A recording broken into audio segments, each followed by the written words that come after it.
Head over to the brand new FriendoShop.com and get your latest Friendo merchandise. While you're there, use code FRIENDOFRIDAY to get 20% off. And don't forget to pick up Don't Interrupt the Game t-shirt right now. FriendoShop.com.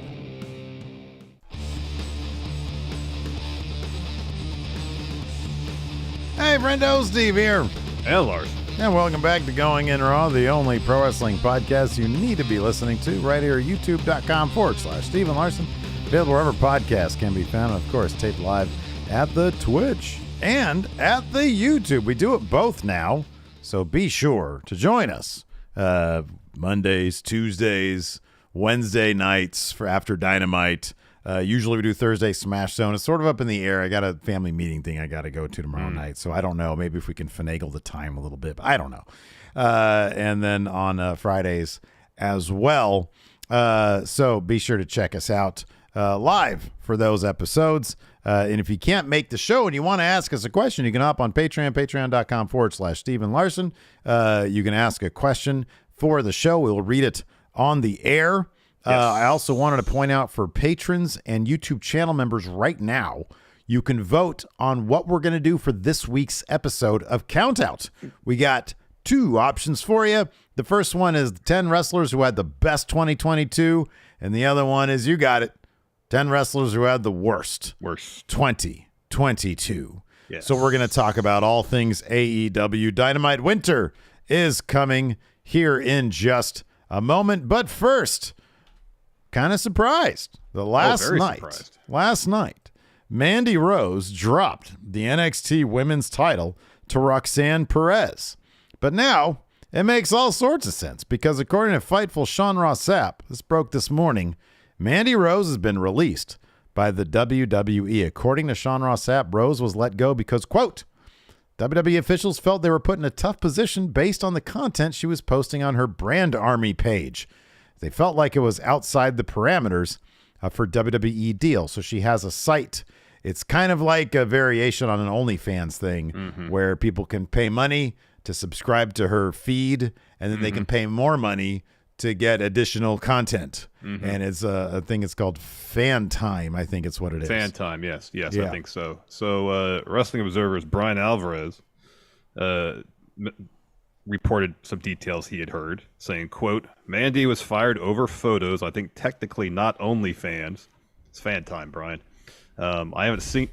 Whoa, my pencil just flew away. I haven't seen them, but apparently have been getting more risque, and WWE wasn't cool with that, even though they knew about the site prior. She was very much caught off guard by the firing.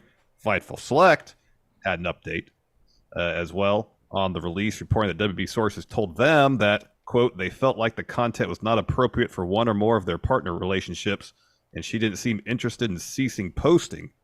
Fightful also added they had learned that Rose had, quote, indicated to others that she realized the content and nature of her page could get her in trouble with management. So this is pretty interesting. And what's interesting about this last bit here from Fightful, because my biggest question was she given sort of an ultimatum? Was she given an option? You know, either continue being a WWE star and stop doing this. Because the nature of the pictures, I did a little bit of research here. They're explicit. I mean, it's a straight up nudity. And so you can use colorful terms like risque, but you know, she's risque on her Instagram feed. I mean, half the superstars are. Maggie sent me a video of Zion Quinn today. On Instagram, and that towel's about as low as it can go without seeing some shaft, Larson. Okay, understood. So thank you, Maggie, for that, by the way. Gorgeous human being that friggin' Zion Quinn is. He's a handsome man, he is.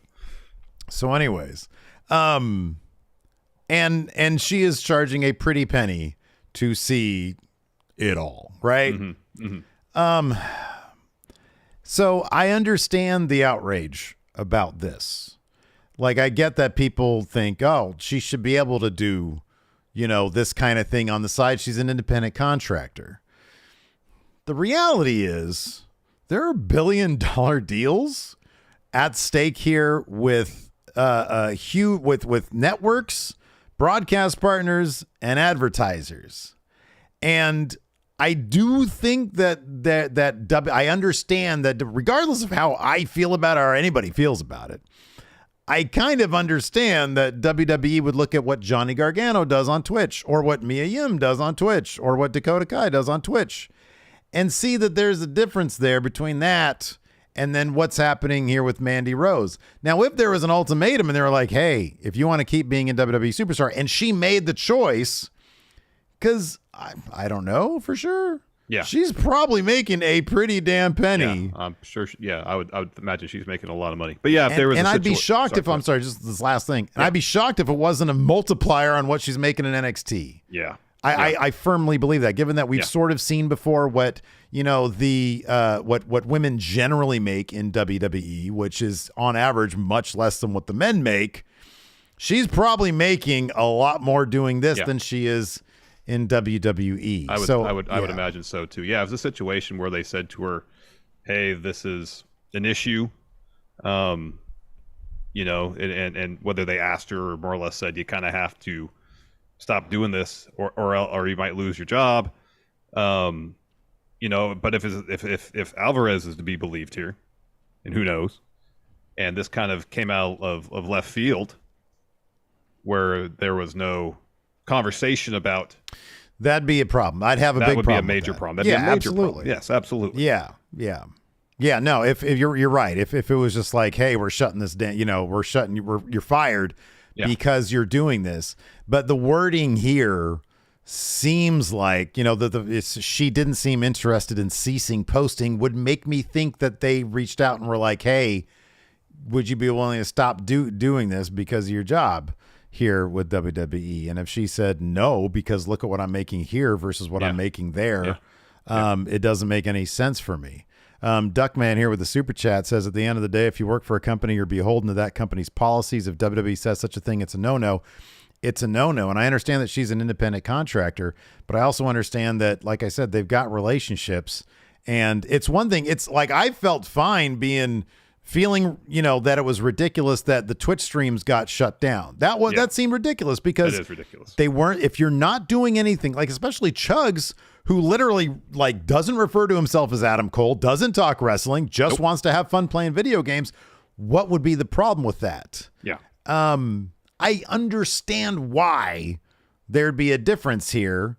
All I can say is, she's probably going to do pretty well for herself on this. And I don't know. Maybe Tony Khan would be interested in her regardless. I don't know. I don't know either. I don't know. Don't know either. But yeah, I'm sure Mandy will do well for herself in the near future. Somebody here also, and sorry not to interrupt, but I just want to get this before. Somebody, the 20 here in YouTube chat says, doesn't Scarlett have an OnlyFans and WWE's given her a pass? I know she had one.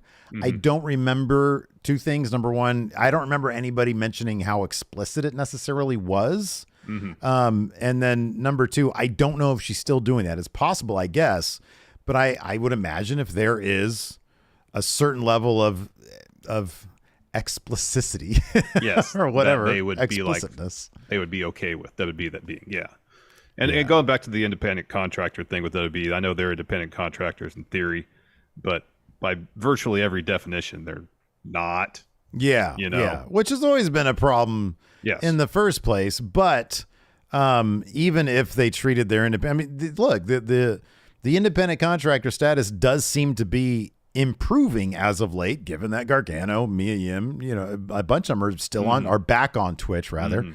And so it does seem like they're doing what they can that Vince wasn't doing, allowing them those opportunities to make money outside the company.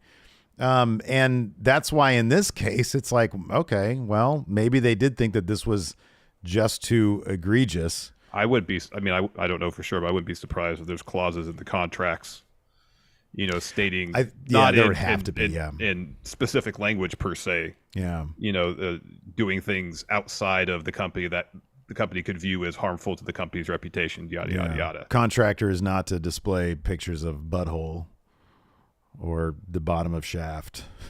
So be careful, Zion Quinn. Careful, Zion.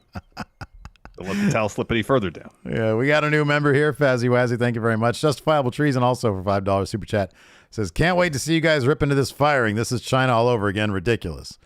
Yeah, I kind of disagree. I think that, this is just whether or not you believe she should be allowed to do this. Look, she can do this. It's just not while under WWE contract, evidently. And that's just the reality of business. When there's billion-dollar deals at play, advertisers are probably not going to be in that. So, yeah, if it's a situation where there's advertisers risking or threatening, to potentially pull dollars from the company, then the company, this is just how business works. Yeah, right. Yeah. The company's not going to let that happen, you know? I mean, Robin says if she was driving drunk, she'd win the tag titles, making a reference to the Usos. And it's a different thing, though, And here's the thing.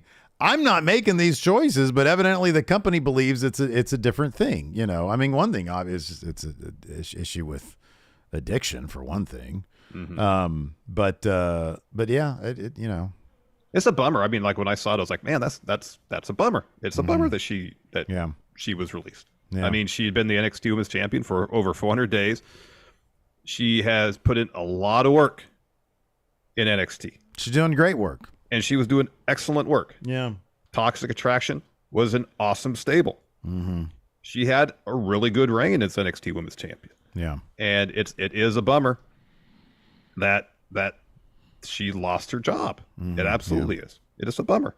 Yeah. And that's not to say that they won't bring her back at some juncture. That's not to say she won't, join with another company. Who knows? We might see her show up another wrestling promotion somewhere down the line. Yeah.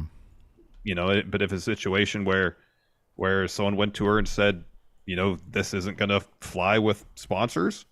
So, could you essentially please not do this so we don't alienate sponsors? And she said, no, I mean, it sucks, but that was the situation. And she chose, the avenue that probably paid her way more money. Yeah. I mean, the wording on the first part here, WWE officials felt they were put in a tough position based on the content she was posting. Makes it sound like they weren't exactly trigger happy on this. Yeah. It's like, well, what are we to do? If she's making 5 times what we're paying her, we either pay her 5 times that amount and hope she takes it and stops doing this. Yes. Turn my light on. Or she continues to do it and make herself a lot of money. Yeah. And just doesn't work here anymore for the time being. Yeah. Yeah.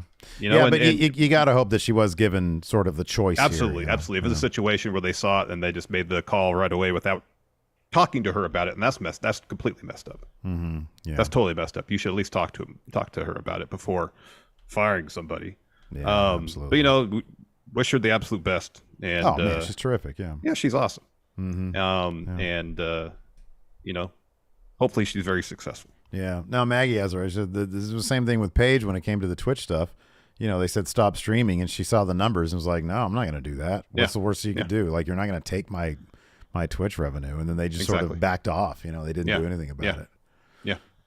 Yeah. I mean, unfortunately in this instance they didn't back off. That seemed to have been one sticking point for Chugs. If I know he never confirmed that, but he was like, "I'm not giving up my Twitch," so that's a non-starter. Mm-hmm. And then whether or not that was the deal or not, but he ended up in a different company, and he's still Chugs. So yes, they're still Chugs. But that was under when Vince was still, and that was under Vince. Yeah, absolutely. So, yeah. Now Chugs probably be fine being Chugs under WWE. Mm-hmm. Mm-hmm. So yeah. Anyways, let's talk about winter is coming. Not quite the sort of pseudo pay-per-view that we've got in the past. I didn't check like last year's winter is coming. It just felt like last year. I know definitely the year before that, like the first winter is coming. I think that was the first one. It was like a big deal. That was when Kenny won the title at winter. That's when Kenny won the title last year. It was Hangman and Danielson going an hour. Mm-hmm. The main event was MJF and Dante for the Dynamite Diamond Ring. Mm-hmm. I mean, it was really highlighted, obviously, by the first match, Hangman and Danielson. Yeah. But yeah, the year prior, besides the Kenny and Mox, you had the Dynamite Diamond Battle Royal. Mm-hmm. Jericho versus Kazarian, Britt versus Layla Hirsch, and then Darby and Cody versus Team Taz, Ricky Starks and Powerhouse Hobbs. All right. I mean, is that like a pay-per-view level? It doesn't seem like a pay-per-view. Whatever happened to Layla Hirsch? Is she injured right now? Yeah, I think she has a knee injury. Oh, wow. Okay. Boy, she was terrific. Yeah, she was really good. She was really good forever. My goodness. Yeah, I know. Wow. Yeah, I think it was a fairly significant knee injury. I think she might be out. Hopefully not much longer. It was bookended by opening match. This trio's best of 7 thing. Open with that. Hammer came into play again. We had, which I hope and I'm pretty sure is a worked injury angle to set up the finish that saw Death Triangle take a 3-1 lead over the Elite. After the match, Kenny got in the mic and says, all the matches you've won, you've used a hammer to win. So let's just allow hammers and all the weapons. It's no DQ weapons allowed. And then they have stipulations for all the matches now. Yeah. I think the one after that was... They had it on the screen for a brief moment. They put it back up, but I didn't pay attention to that. And I think the last one was a ladder match. Okay. Ooh, that's fun. That'll be neat. I can't remember what match 6, game 6 was. But they're doing the Cleveland Golden State final series from a few years back where the Warriors had the 3-1 lead and then the Cavs won 3 in a row. They're leaning very heavily into the NBA references, of course. They are. The round ball rock for the right. Nick promo. Jackson had a Willis Reed moment. Yeah. Where he comes back out after being injured, which is wrestling's no stranger to that convention anyways, but still, whenever somebody comes out, you always call it the Willis Reed moment because he sort of pioneered it. Yeah. But yeah, Hammer came into play, therefore they're going back to Hammer and they're down 3-1. So looking ahead, I think the Elite wins this. Yeah. But is there any chance, given that we'll have 7 matches at that point, because I think it's definitely going to 7. Oh, yeah, absolutely. They go to 7. Yeah. Is there any chance that we've had so much of this that Death Triangle's able to stave off the attempt at the Elite? I mean, we thought that the Elite were going to win in the first match, that we weren't going to get a best of 7. Nobody so thought that. Is possible. Yeah, I would imagine anything is possible, but I think the whole point of this is to, rather than just have both teams look really good in a match and have the Elite walk out with the titles, they're going to have both teams look really good in 7 matches, and have the Elite walk out with the titles. So even in defeat, Death Triangle looks like $1 million, and they got a little bit of a story going through these matches as far as the dynamic between the Death Triangle involving the Hammer. Pac, obviously, pro Hammer. Penta, pro Hammer. Yeah. Phoenix, I'm not quite sure he's 100% anti-Hammer. Who used the Hammer tonight? Penta. Okay. While Phoenix had Nick's foot cut a kick. Yeah.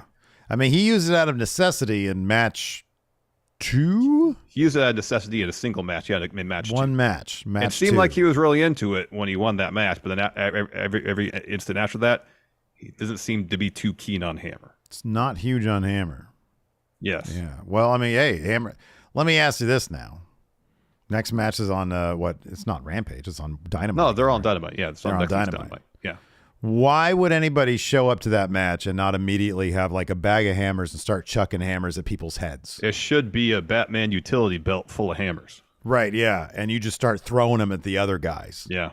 Really, they should have some like hard foam hammers that look and feel like the real, not feel, but like, they look like the real thing, and they've got a little bit of like heft to them, a little bit of weight to them.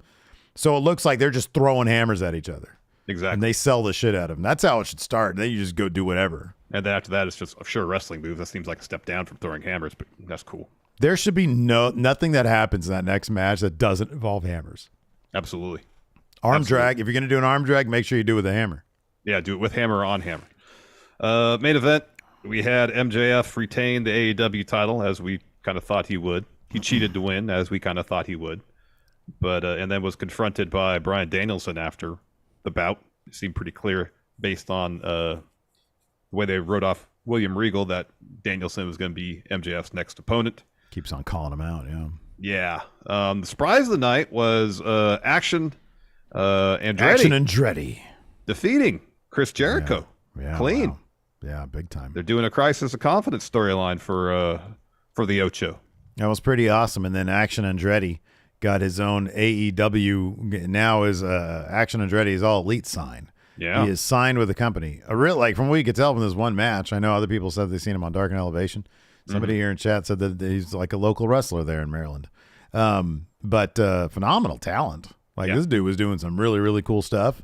Yeah, he was. Good young pickup here for AEW. Maybe he'll land in Ring of Honor for a spell. I don't know. They got to load up for that a little bit.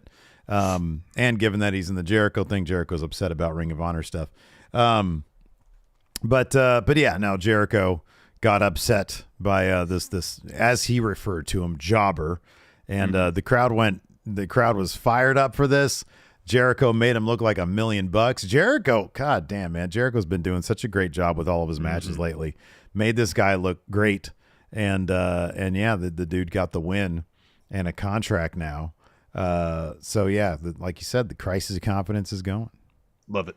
Love it. Been waiting for a story like this for a while. Hopefully it plays out as well as I imagined it would in my mind. Oh yeah, absolutely, man. In your mind. Let's go ahead and take a break here from talking about your mind and pay some bills instead. How about that? Sure.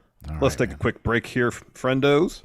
This episode of Going in Raw is brought to you by BetterHelp. There have been times in my life where I kind of wished that life came with a user manual. And I know I've talked about it quite a bit here on the show, but in my 20s, I guess about 20 years ago, I got a bit overwhelmed by life's challenges and started dealing with severe anxiety, and it got to the point where I made the decision that I needed to go to therapy. Yeah, man. Therapists are trained to assist you in processing challenging emotions and helping you to learn productive coping skills, which makes therapy the closest thing we have to that thing you're talking about, a user manual, the complex machine called you.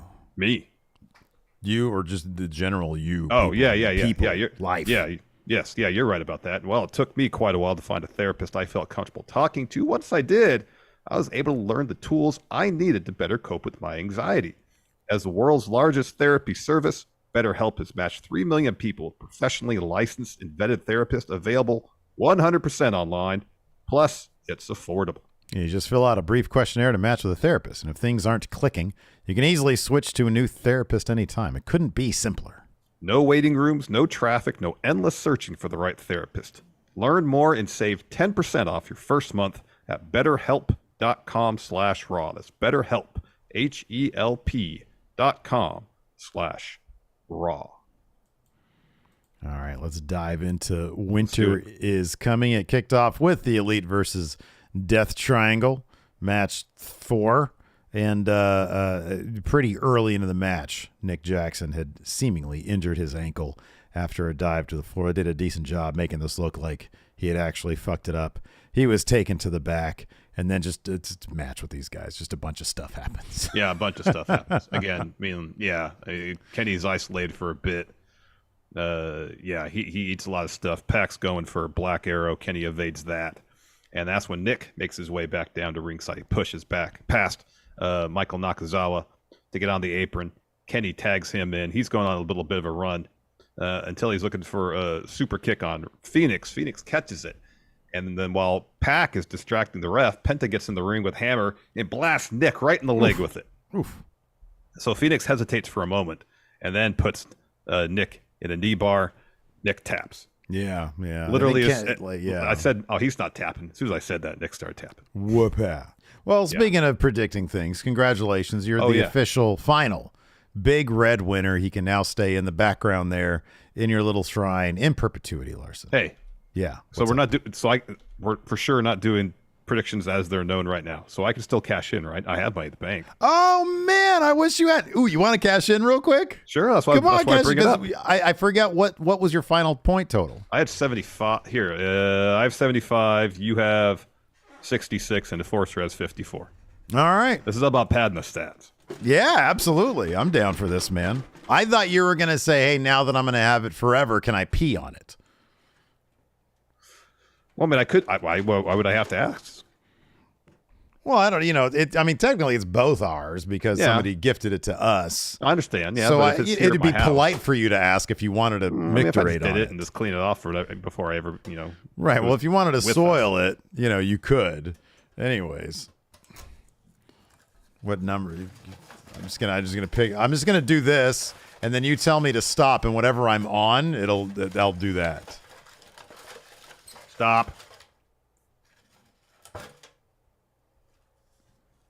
Wow, big four. Nice. Oh, 79. Woo.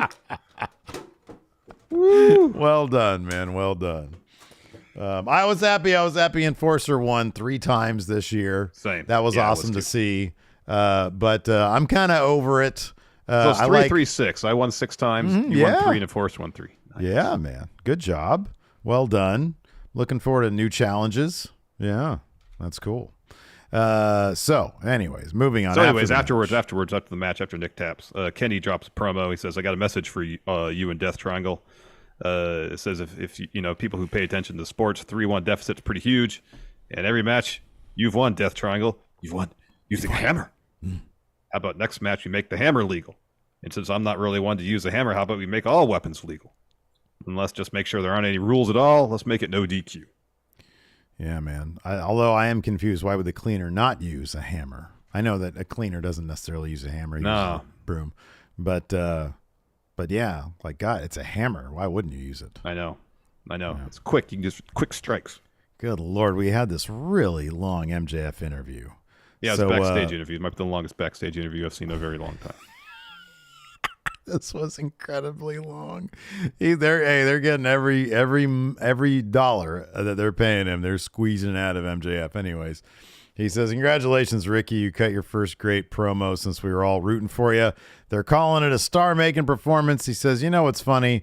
The first time I was on AEW was already a star. I'm batting 1,000." He says, "How many times at badges did you have before you hit that homer?" He says, "I'm the star maker. That's why you're a star.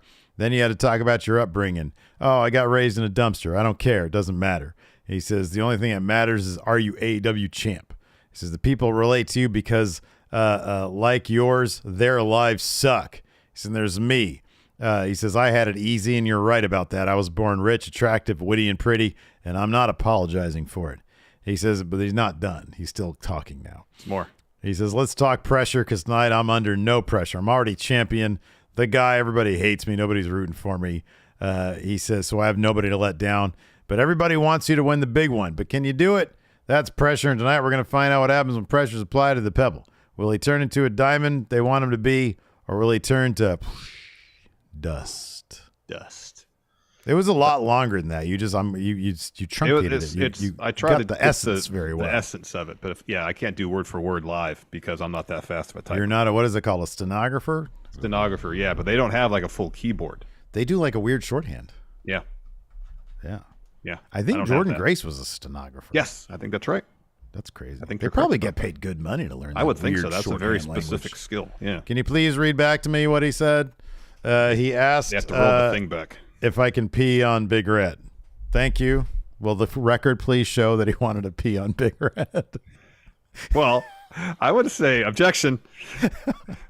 It's right here in the words, man. But that asking the question doesn't necessarily state obvious motivation. Overruled. Moving on. The Acclaimed promo came out.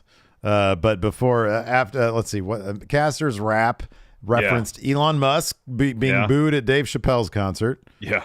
And also, Griner coming home, which was pretty cool. So anyways, but before they get in the ring, they're attacked by Sanjay Dutt, Jay Lethal, and Satnam Singh. And of course, wrestler of 2022, Double J, Jeff Jarrett. Ain't he great? So anyways, they just completely annihilate these guys. Double J sends Caster in the ring steps. They put him in the ring. Jarrett blasts him with his guitar, of course.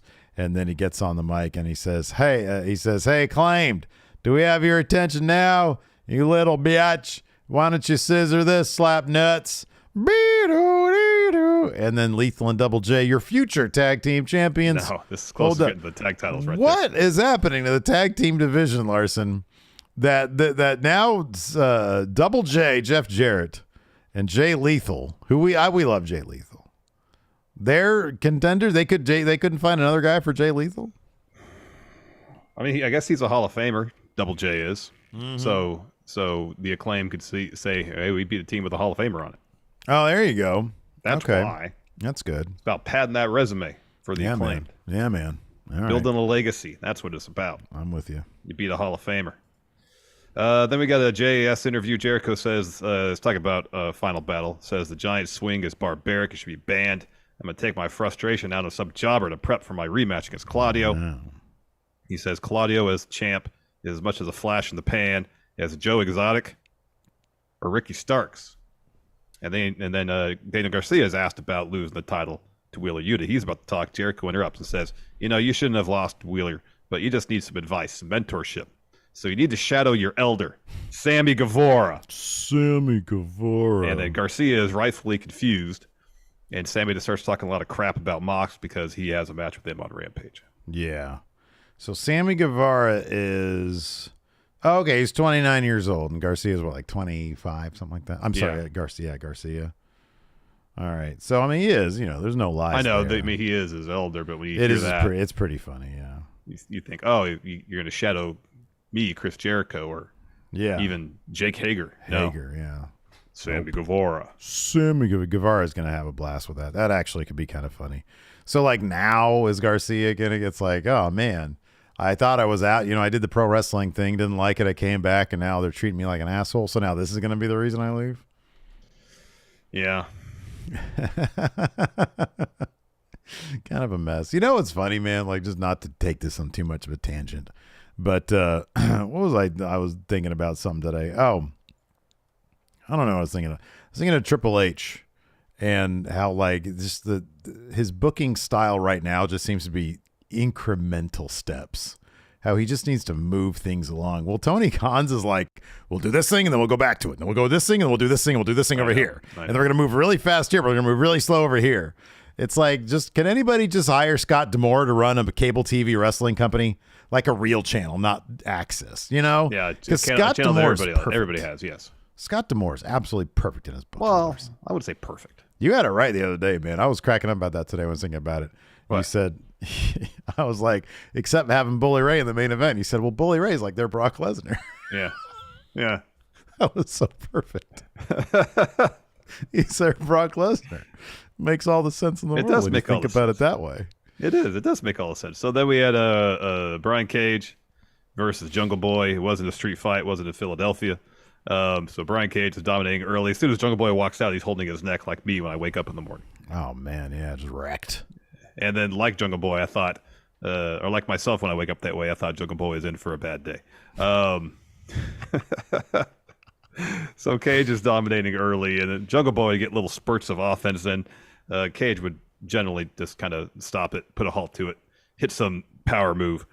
At one point, though, Jungle Boy counters an F5 with a destroyer, puts Cage in the snare trap, and then Prince Nana gets on the apron to distract the ref while Cage is tapping. Mm-hmm. Yeah. So Jungle Boy releases the hold, and that leads to Cage looking to hit a clothesline to Jungle Boy. Jungle Boy ducks that. So Cage knocks Prince Nana off the apron, and then Jungle Boy rolls up Cage to get the win. That's right. So afterwards, Jack Perry says, at Full Gear, I beat Luchasaurus. Tonight, I beat Brian Cage. So I want the biggest bitch there is, Big Bill Morrissey. He says, come out here. And then Stokely instead comes to the ramp. Taz makes sure we all know that's not Big Bill. And he says, you pissed me off, and you're going to see two things tonight, Jungle Boy. The bottom of Big Bill's boot and the back of my hand, because you a little hoe. And then Jungle Boy, not appreciative of being referred to as a little hoe, runs up the ramp. But he's met by Lee Moriarty and Big Bill. Yeah. And they lay him out, and Big Bill hits Jungle Boy with that big old choke slam of his. Yes. And then the segment got ridiculous because Hook comes to the ring to make the save, and for some reason, Lee Moriarty and Big Bill leave. Right, man. They're like, oh my God, this 5'8", 98 pounder is gonna come and get Big Bill. They run. Doesn't make any sense. Any sense. No, not a bit. So then we had a Mox promo. Yeah, that's right. And he's got what's his face? Claudio behind him and Wheeler Yuta behind him. Wheeler, yeah. And he says, last week we said we were going to make a statement. Last weekend we made a statement. 2023, we're going to run things. And Claudio's like, yeah, we're putting everybody on notice. And then Wheeler starts talking. It's like, why are you doing that? He says, if you want to achieve greatness, you got to fight like you're already dead. And then Mox says, yeah, that's right. I don't know what it means. It doesn't make any sense. Dead people can't fight. No, they can't. I mean, zombies, yeah, but maybe the idea is you got to fight like you got nothing to lose. Oh, okay. But that's different than saying you're already dead. That is different. That's like on, almost anyways. So Mock says, we got one last worm to stomp out. He says, JS. I meant to add that. Yeah, in the JS. Again, like these live taking notes on promos is tough because I'm not that fast a typer. Sammy Guevara next Friday on Rampage. I'm going to stomp your face until you're dead. And Hangman, you know where to find me. And bring your Dark Order friends with you. Yeah.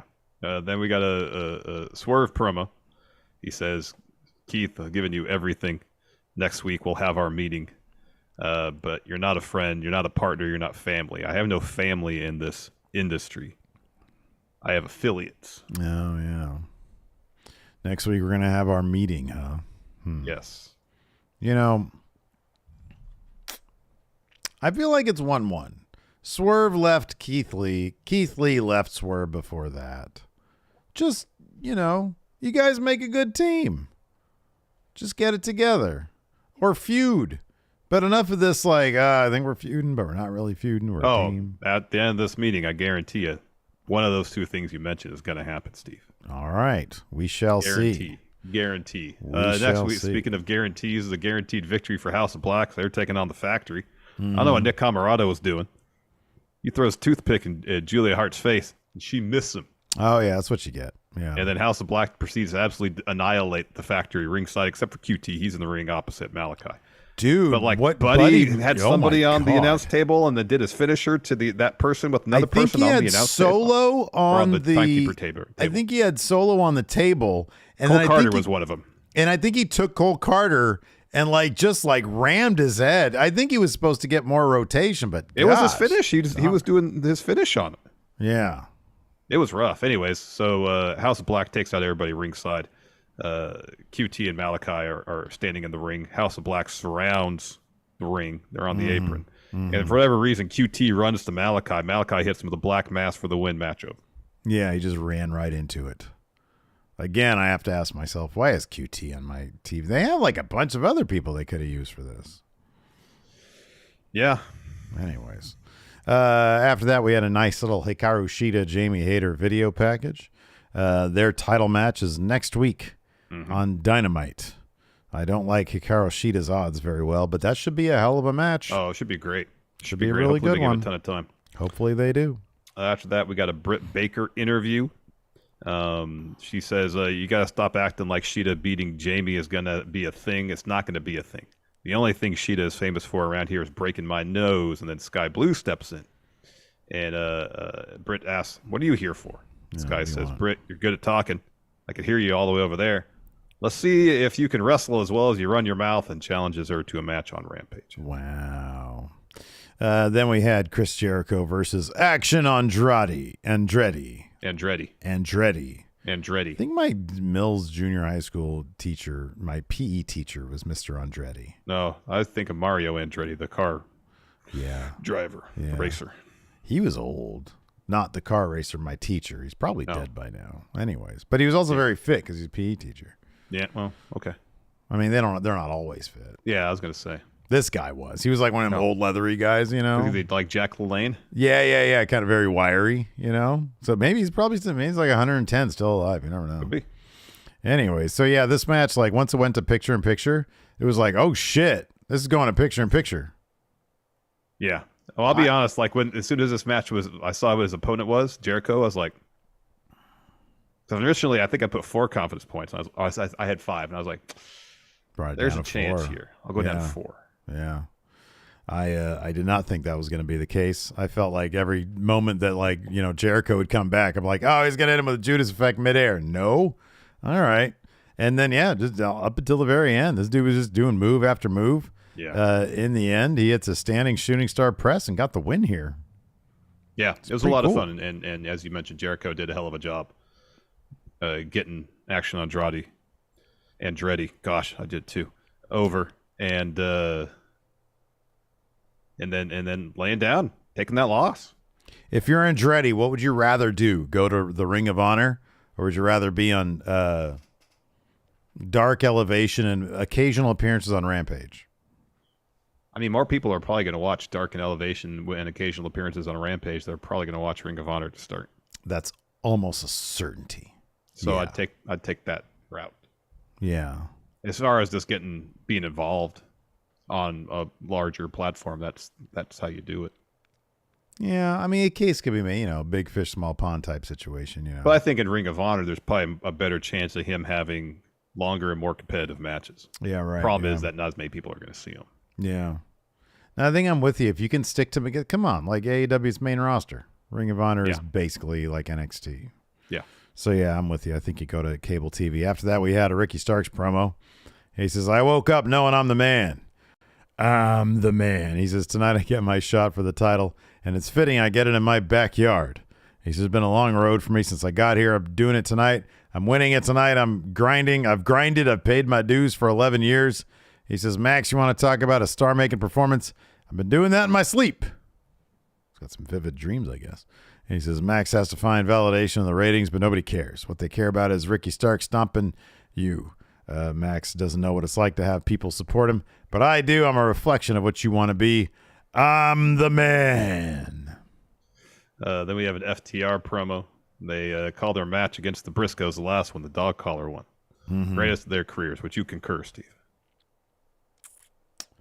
It was, I probably, like, pint for pint, the bloodiest. Yeah. It was, because there was a lot of blood in that match. There was a lot of blood in the match. I haven't got a chance to watch it yet. And it was probably the most entertaining of their three. Mm-hmm. The first one was really good. But goddamn, the first and second one were both really goddamn good. Yeah. It's a hell of a trilogy. I could see a case being made for any of these three being the best matches of their career. Yeah. But they put on some really good matches. Yeah, they do. They do. So Dax says, he says, ass boys, no, I'm going to call you by your names, Austin and Colton. You wanted our attention.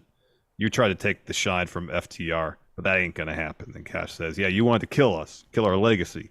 You're so desperate for attention because you got daddy issues. Well, now you have our attention. Yeah. FTR is definitely going to win that. You would hope so. Do you see who they're taking on at Wrestle Kingdom? Hold on, don't tell me. I don't. I have no idea. But Gallows and Anderson. No. How fucking nuts would that be? That'd be pretty wild. It's not going to be Suzuki-gun. Nope. Okay, hold on a second. Is it a Bullet Club faction? Nope. Is it a Bullet Club faction? You mean a team? Sorry, team. Yeah, I meant team. No. Okay, interesting. You don't know what faction they're in. Well, that's why I'm narrowing it down. Are they in Chaos? Oh, is it United Empire? No. There's only like two. Chaos? Yeah, they're in Chaos, yeah. Okay, they're in Chaos. Who's in Chaos? Okada and Ishii. No. Is it a Goto team? Yes. Goto, and who does he tag with? Come on, it's your favorite wrestler.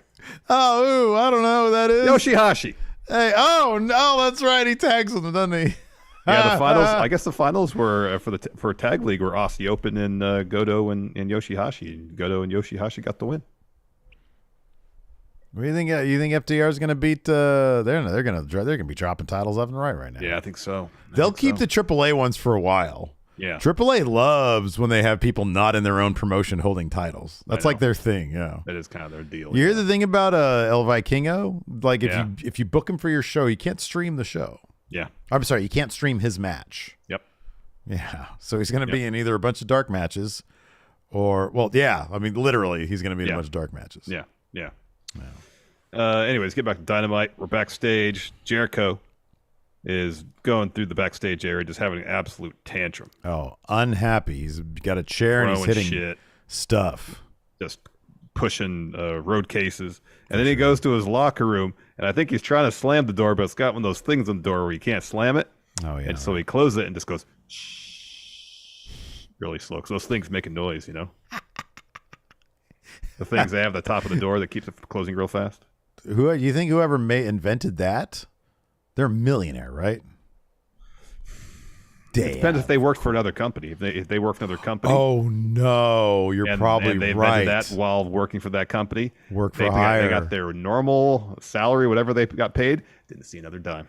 Oh man, you've got such a negative worldview. I'm thinking this person's rich, and you're immediately thinking they're getting screwed. It's such the difference between you and I. But you had the negative attitude about Bully Ray, and I'm like, no, they're Brock Lesnar. I don't know if you said that in a positive light, though. I didn't say it either a positive or negative. It's just matter of factly. Exactly. Anyways, Ty Conti versus Ruby Soho was next. Of course, Ty was involved in Ruby's nose being broken, so this was Ruby getting More than just involved, at least in kayfabe, she broke her nose. Her limbs were involved in it. Yeah. So yeah, Ruby gets the win here. I thought this was a fine match. This is good stuff. Good match. It was good to see Ruby back. The hammerlock DDT on the ramp looked rough. Mm-hmm. Yeah. That was rough. So yeah, Ruby gets the win, hits Destination Unknown, and then Anna Jay comes to the ring, blasts Ruby from behind, hits her with a gory bomb. So that's Ruby's next match. Anna Jay. Yep. She's gonna be going on a tear. After that, this was like shockingly poignant here. Hangman is backstage getting checked by the trainer. You just think that it's gonna be like, oh, he's getting checked by the trainer, he's fired up. Let me tell you something, but no. He says, I know you're going to ask. You're going to ask when I'm going to be cleared. Marvez looking for an interview. So. Right. Yeah. And he's like, he says, you're asking when I'm going to be cleared to challenge Mox. He says, I don't know. He says, I'll give you a status update, though. He says, the one I didn't give when I was snoring on the mat for 60 seconds. He says, I came through in the ambulance and I started getting the questions they're asking. He says, I'm getting those questions and I'm answering right. He says, until they asked me what my son's name is, because I had a picture of it and his beautiful green eyes were staring at me. And he says, for a whole hour, I didn't know what his name was. And he's tearing up. Yeah, he's getting emotional. He says, I've been to hell. He says, that's hell. He says, I've been to hell. He says, I've seen him. I'll see him on Friday, and if Mox wants to take me to hell, I'm going to take him with me. Oh, this was amazing. This was fantastic. Fantastic. Oh, is this true? So in YouTube chat, Rick here says, did any of y'all hear Moxley say Alistair instead of Malachi? No, I didn't hear that. I did not hear that. I wonder if that's true. Interesting. Then we get Best Friends and Dustin Rhodes backstage for a promo. Dustin challenges Kip, Sabian, Trent Seven, and Butcher and Blade to a match on Rampage against, I think it's himself, Orange Cassidy, and Best Friends. That is correct. And then we had our main event, Ricky Starks versus MJF. Ricky got lots of shit in here, sent MJF running. He was, he went out to the crowd, pissed off a lot of people there, was flipping them off and stuff. Well, he's like taking people's popcorn and throwing it up in the air. Took one guy's hat and chucked it. Yeah. So MJF was working over Starks' midsection and his arm. Yeah, right. Both. In the end, just kicked him right in the front area. Yeah, so there was towards the finish, he hid behind a ref. And then, in the chaos that ensued, the ref was distracted, so he just, casually kicked the dick. Matter-of-factly. Very matter-of-factly, yeah. Like, fuck this, I'm done. And then rolled him up, and he got the win. Yep. Then he walks up the ramp, MJF does. He's met there by Bryan Danielson, who chases MJF to ringside. MJF escapes through the crowd. Danielson gets in the ring, points at MJF, gives some shine over to Ricky Starks. And yeah, man. So this is kind of obvious. He was calling him out this whole time. Oh yeah. I just hope Danielson, I get it. I know, like all of MJF's matches are, he uses the ring or he kicks him in the balls cheats or something like that. He just cheats. He just blatantly cheats. Matter of fact, like you said. Yes. I hope they sort of write some convention into this next match where that's not gonna, like, I want to see a little bit more clever with MJF. I do too, because the match prior to the cheating spot was like a good old school wrestling match. Dude, that's how it happens. Like in 99% of MJF's matches, is that they just, and I get that's his thing. I understand that that's his thing, but I think it'd be interesting if they took that away from him for at least one prominent feud, one big feud. So. Yeah. Especially, if he is continually calling himself the best wrestler in the world now because he's champion, Yeah, right. Yeah. When you're actually facing who many people consider the greatest wrestler in the world in Bryan Danielson. Mm-hmm. Can you beat him without cheating? I know the answer is no, he won't do it. Mm-hmm. But it'd be interesting. I don't know. We'll see. Yeah. Let's go ahead and answer some questions. Before we get to some questions, I just want to point this out real quick. We had a blast this past weekend at Action Coast Wrestling. Yes. Right now, you can get tickets for the next show here in Sacramento. It's the same day as Elimination Chamber. We're going to be there because the show starts a little bit later. Show basically starts right after Elimination Chamber ends. So even if you're into the WWE, you check out that show, watch along with us, jam on down to the Action Coast Wrestling Arena here in Sacramento and check out the show. Should be a blast. But there was one incident that sullied the night for me, Larson. In the, because we were producing the show. Yeah. We're filmmakers, right? So we were trying to capture the essence of the show on cinema. And in all that sort of hullabaloo, I left my precious white hydro flask. The one with all the stickers on it. The one with all the stickers. I've had it for years now. Yeah. It's a sentimental favorite of mine. I had the green one. I got to replace it, but I gave the green one to a homeless guy who came by when I was playing basketball. Mm-hmm. And so I was like, I got this white one. I don't need another one. I got this white one. It's banged up. Yeah. So it turns out, and I texted Magnum. I was like, hey, if anybody sees this thing, can you get it back for me? Yeah. And he was like, yeah, sure. He says, there's a problem. He hits me back. There's a problem. Trip Rogers has it. Ooh. So for anybody who doesn't know, Trip Rogers is honestly the son of a bitch.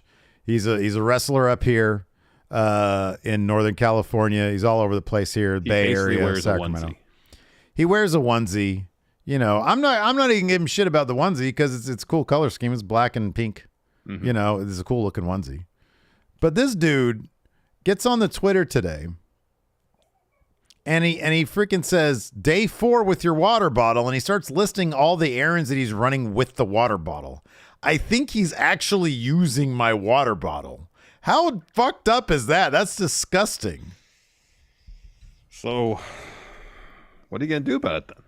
I mean, honestly, the only thing I really can do is just ask our friendos to go to Trip Rogers 3 with 2 P's. He spells the name with 2 P's.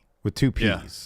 So TRIPP Rogers 3 at the Twitter, and just blow him up. I think you're going about this all wrong. I think the obvious thing is that someone's got to have your proxy, and that we have a match. Oh shit! Determine who possesses the water bottle. Oh man, that's a great idea.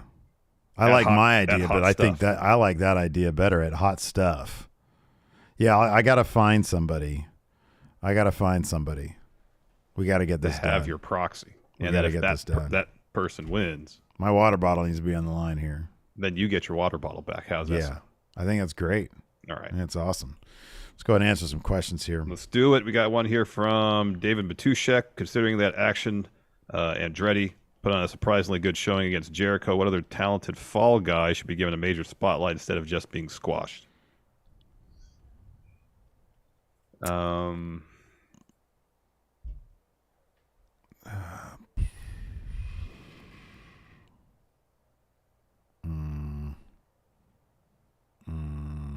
There's somebody who loses a lot, whether it be in AEW, WWE, NXT. Oh, who I love who loses a lot? Malik Blade and Idris Enofe. Yes. They need to stop fucking around with those guys and have them put together wins. Oh, you're going to be interested with the outcome of Von Wagner's match then. You'll be into it. All right, cool. Evidently, it was like the best NXT ever because you keep on singing its praises. It focused on telling stories, and most of the matches were decent and advanced stories. So can't ask for more than that. Blake Whitehouse says, "Are the trios titles worth stripping the tag division of solid teams?" Fucking what? Jeff Jarrett and Jay Lethal, a super solid team. There's a Hall of Famer on that team. The solidest. Yeah, it's a solid team, I suppose. That's a serious question, though. Like AEW had loaded up with talent so much that the trios thing seemed so obvious. Yeah, and. Yeah, I mean, it's like the Acclaimed, and then who are amazing, and then like nobody else really. Well, there's FTR, but they just beat FTR. Yeah. Yeah. Right. Yeah. That sort of was out of the way. So I don't know. I to me personally, I see it as an opportunity, just like the Acclaimed got the opportunity, when there was that vacuum, to then elevate themselves into the most popular thing in AEW right now. Yep. Absolutely. So I hope that there become, there's more awesome tag teams full of young, hungry talent like Jay Lethal and Jeff Jarrett. Exactly, yes. Who are waiting to step up to potentially capture those tag titles. Exactly. Absolutely. Alex Foster here says, do you guys think WWE and New Japan working together could potentially affect New Japan's relationship with AEW? I imagine Tony wouldn't sit there and take it. He would not. I don't see any indication that they're working together, WWE and New Japan. It's just Carl Anderson agreed to do these dates from New Japan, and that was probably one of the the things that they had to negotiate in his deal with WWE after Carl Anderson drops that never open weight title, I would be very surprised to see any sort of relationship between New Japan and WWE, but I could be completely wrong. Yeah, I kind of feel like, yeah, I'm kind of curious. Like, yeah, I don't know. I mean, I'm curious to know like how the nuts and bolts of that went down. You know, like it just, I like that WWE is like, yeah, cool. You know, as opposed to, let me ask you this. If Vince McMahon were in charge and he really wanted, for whatever reason, he really wanted Gallows and Anderson back, but they had already signed like a legal thing with New Japan, how would Vince have treated that? Because he wouldn't have let them do New Japan. That would have been off the table. What if you said, okay, we'll wait until you're done with New Japan and then, but if he really wants them. Maybe he just would have said, F it. Just mail him back the title. I don't know. Yeah, right? Like, what is like, just break their agreement. Yeah. I think that's more likely than go do Wrestle Kingdom. Yeah, probably. Probably right. Fuck it, mail them the title. Yeah, exactly. Shavon here asked, could a best of 7 series work for the top title? It would add some interesting story beats, but having the champion lose that often could hurt their momentum. It depends on the story. If the story is good. Yeah, if it's two people who are so evenly matched. No, I don't know. You know, you look, for example, right now, Hangman and Mox, right? Yeah. If that was for the title, that'd be a killer best of 7. Yeah, I think if it's a good story, and especially if people who are familiar with each other. Oh yeah, it makes all the sense in the world. If two people who are either a tag team like Kenny and Hangman, for example, yeah, or people who are friends or whatever the case may be, people who really know the other person's wrestling arsenal and knows how to counter it.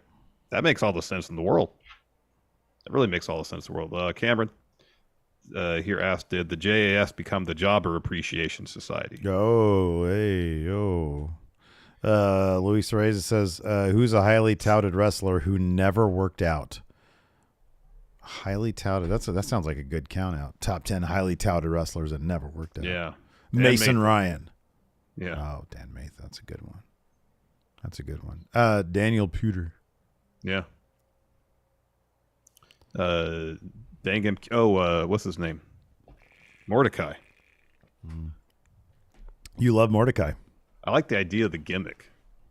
Yeah. What was it Pritchard said that that the dude decided to wrestle really slow and made his matches boring because he thought it fit the character. Yeah. Dang MQ here has a good question. With Tony Khan owning, he licensed Round Ball Rock. What a great song. No, it's great. Which obscure 90s that's Tesh, NBA right? Is that Tesh? Yeah, that's John Tesh, yeah. Yeah. Which obscure 90s NBA player should join an NBA faction that includes the NBA on TNT guys? So you have Shaq, you got Kenny, you got Ernie, you got Charles Barkley.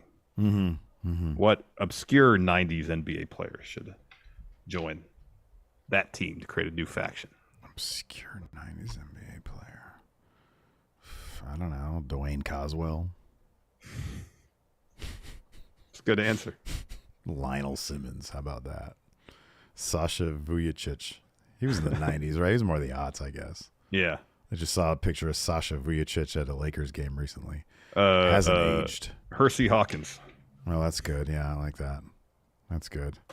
Latrell Sprewell is not obscure. Yeah, I don't really think Hersey Hawkins is that obscure. Yeah. Dan Daniels, Tom Gugliotta. Detlef Schrempf isn't obscure, right? No, not really, no. Whoops. Like Dwayne Coswell, like most players on the Kings in the 90s is a good answer. Right, yeah. That's yeah. I mean, I can name any number, Beno Udrich. That was the odds, but still. Yeah. Beno. Yeah. Anyways. Your cat. So yeah, my cat just sneezed. She got into a fight today. You mentioned that. I gotta let her out, and then Paul's almost here, so maybe. Okay, why don't you bring Triple H in, and then I can talk to him, and you can handle that. Hold on a second. Well, you don't have to do that. You could just could have switched over to Triple H, and you could have handled that, and then there wouldn't be this kind of awkward situation here. I don't know why you didn't do that. Sorry, what were you saying? I was saying you just should have put Triple H on, and you could have handled the cat situation. I should, yeah, I know I should have. I could have. Totally should have. I don't know why you didn't do that. Neither do I. Mutombo is not an obscure character. No. Malone? That's not an obscure. Now, come on, man. Let's get obscure here. Unless you're talking about me, Jeff Malone or Jeff Malone. Not really. That is obscure. Jeff Hornacek was a hell of a shooter. He was like the third best member on that team. Yeah. So yeah, no, we're gonna get Triple H in here. I got plenty of paperwork to do, et cetera, et cetera. Do you have any idea what you're gonna ask Triple H? No.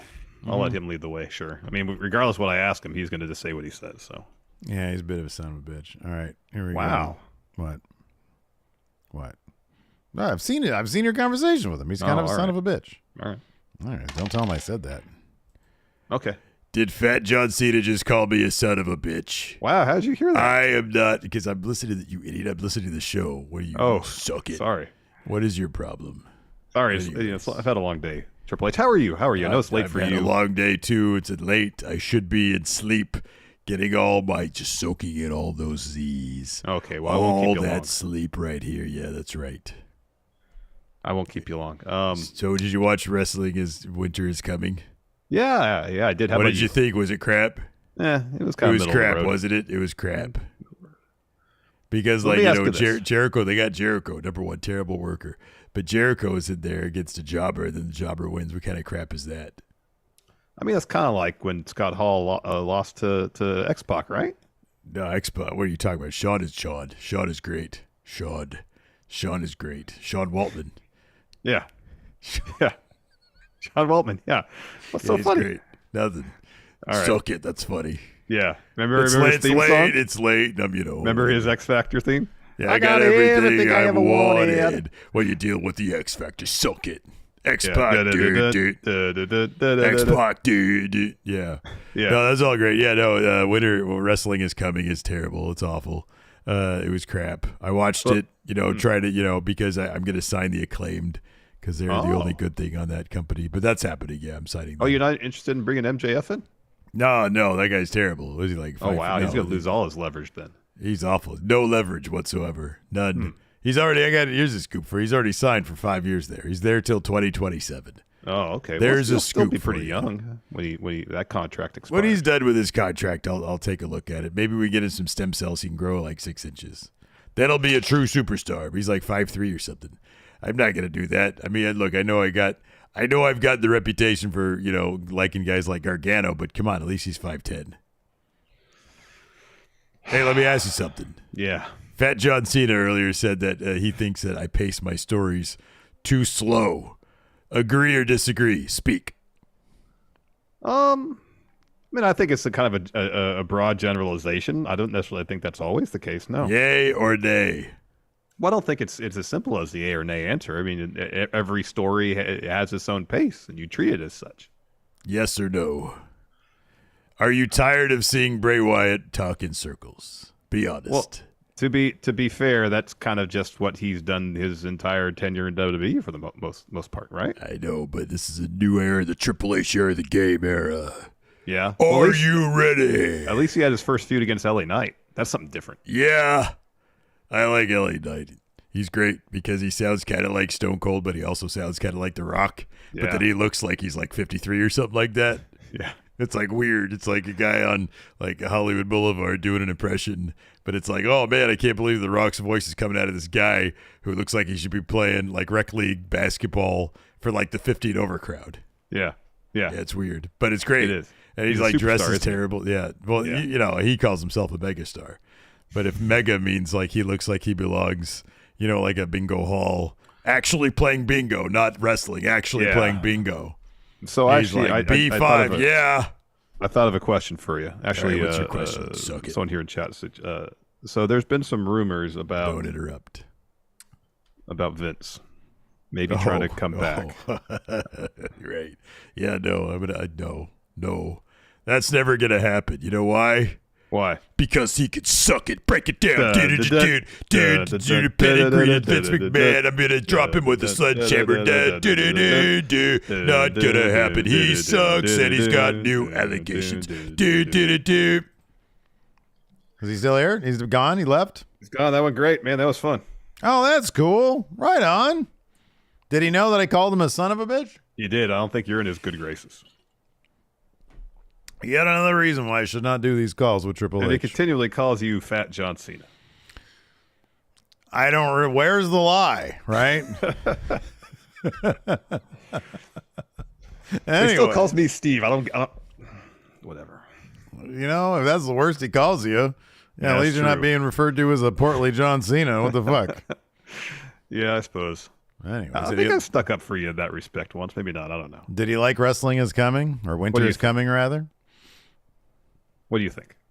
Probably not. He didn't like it. No, he didn't like it at all. Yeah, I don't know. Oh, they didn't call AEW a pissant company tonight, so. Well, that's nice of him. I feel like it's probably implied, though. Yeah. Yeah, it is, based on how he talks about that company, yes. Yeah. Anyways, I mean, look, there's a lot worse things you could look like than a fat John Cena, you know. You see the trailer for The Whale? No, I haven't watched it yet. Good Lord. Even that trailer makes me cry. Oh, wow. Yeah. Powerful stuff. Anyways, thanks, everybody, for hanging out with us. We appreciate it. YouTube chat, do us a favor. Hit that like button. Hit that subscribe button if you haven't. Leave us a comment. That helps. If you're in the audio realm, leave us a rating, review, or comment. That helps. And, yeah. Tomorrow, I don't know about Smash Zone. I think I have like a thing that I got to do. So till next time, we'll talk to you later. Goodbye, everybody.